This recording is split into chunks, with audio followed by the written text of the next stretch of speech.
Sir आज IICTच्या नव्या campus उद्घाटन झालेलं आहे मुंबईत सर कितना महत्व IICT का कैंपस हो गया कि खासतौर इंडस्ट्री के लिए जो आज इनॉग्रेट हुआ है। भारत में जो क्रिएटिव इंडस्ट्री है, क्रिएटर्स इकोनॉमी है, उसमें एक नया आयाम आज जुड़ा है। IICT का कैंपस मुंबई में आज आरंभ हुआ है। माननीय प्रधानमंत्री श्री नरेंद्र मोदी जी ने मुंबई जो कि एंटरटेनमेंट कैपिटल है, जो क्रिएटिव इकोनॉमी का एक बहुत बड़ा हब है, ग्लोबल हब है, यहाँ पर IICT के लिए 400 करोड़ रुपीस की लागत से नया कैंपस, नया एक इंस्टीट्यूशन बनाने का जो निर्णय लिया, आज उसका फर्स्ट चैप्टर ओपन हुआ NFDC की इस बिल्डिंग में। IICT के लिए फिल्म सिटी में महाराष्ट्र सरकार ने, मैं माननीय मुख्यमंत्री जी को धन्यवाद देना चाहूँगा, बहुत अच्छी एक ज़मीन दी है। वहाँ पर परमानेंट कैंपस के डिज़ाइन, उसका आर्किटेक्चर सब बन रहा है।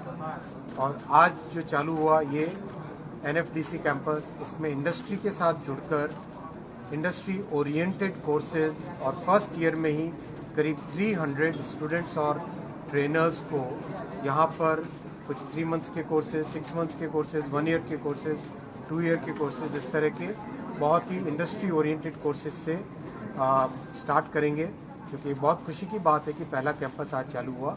और जैसे हमारा IIT, IIM का सिस्टम है, वैसा ही IICT का एक नया सिस्टम डेवलप होगा।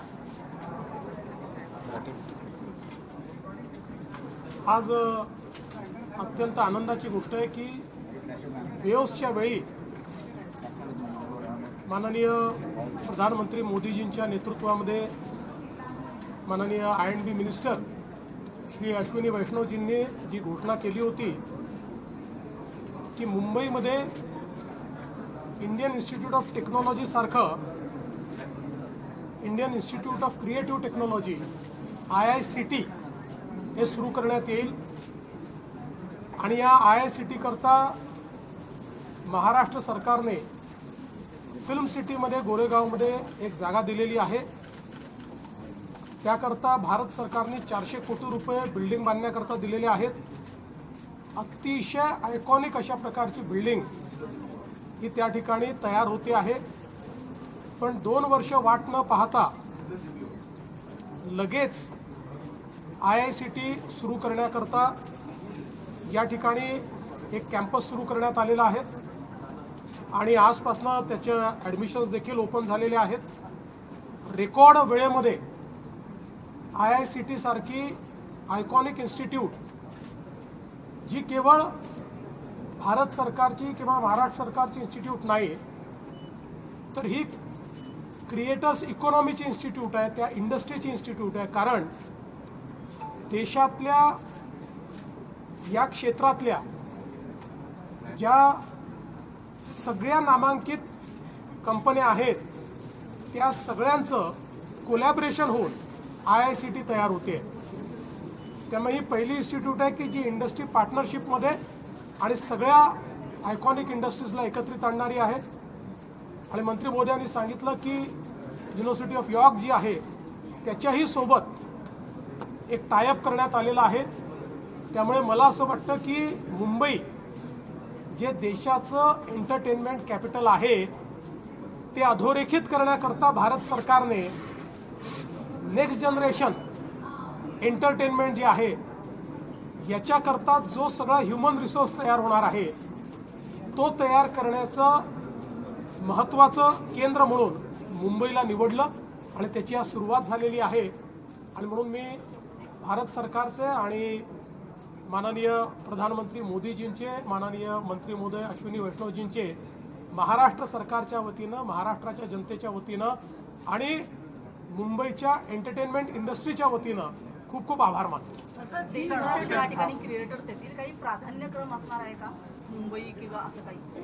असं आहे की याच्यामध्ये जी काही ॲडमिशनची सिस्टीम कुठल्याही नॅशनल इन्स्टिट्यूटमध्ये असते तशा प्रकारचीच या ठिकाणी सिस्टीम असणार आहे। कारण जसं IIT आहे तसं हे IICT आहे, लक्षात ठेवा। ही काही छोटी मोठी इन्स्टिट्यूट नाही आहे, नॅशनल इम्पॉर्टन्सची, नॅशनल एमिनन्सची इन्स्टिट्यूट आहे। त्यामुळे या ठिकाणी पारदर्शी पद्धतीनं सगळे प्रवेश होतील. After since the announcement of IICT, multiple states are now demanding that IICT be developed in their states. Which are the states that MIT is looking at to build IICT campuses? अभी focus है पहले campus को अच्छे से curate करना, properly develop करना, industry के साथ partnerships करना, courses को प्रॉपर्ली डेवलप करना, अभी उस पर फोकस है. आंतरराष्ट्रीय चित्रपटासाठी गोव्याचं एक परमनंट वेन्यू आहे. तुम्ही म्हणताय की वेव्हसाठी देखील मुंबई हा परमनंट वेन्यू व्हावा, त्यासाठी सरकार देखील राज्य आणि केंद्र कार्य करणं, कशा प्रकारे त्याचा फायदा महाराष्ट्राला किंवा मुंबईला होणार आहे? असं आहे की आपण वेव्हचं आयोजन केलं. भारत सरकारने ती संधी आपल्याला मुंबईला आणि महाराष्ट्राला दिली आणि आपण बघितलं की जगात या इव्हेंटची चर्चा झाली आणि जगभरामध्ये लोकांना या इव्हेंटमध्ये आपण गेलं पाहिजे असं वाटलं. 1 लाखापेक्षा जास्त या ठिकाणी क्रिएटर्स इकॉनॉमीचे लोक आले आणि जगातल्या 90 देशातनं लोक या ठिकाणी आले.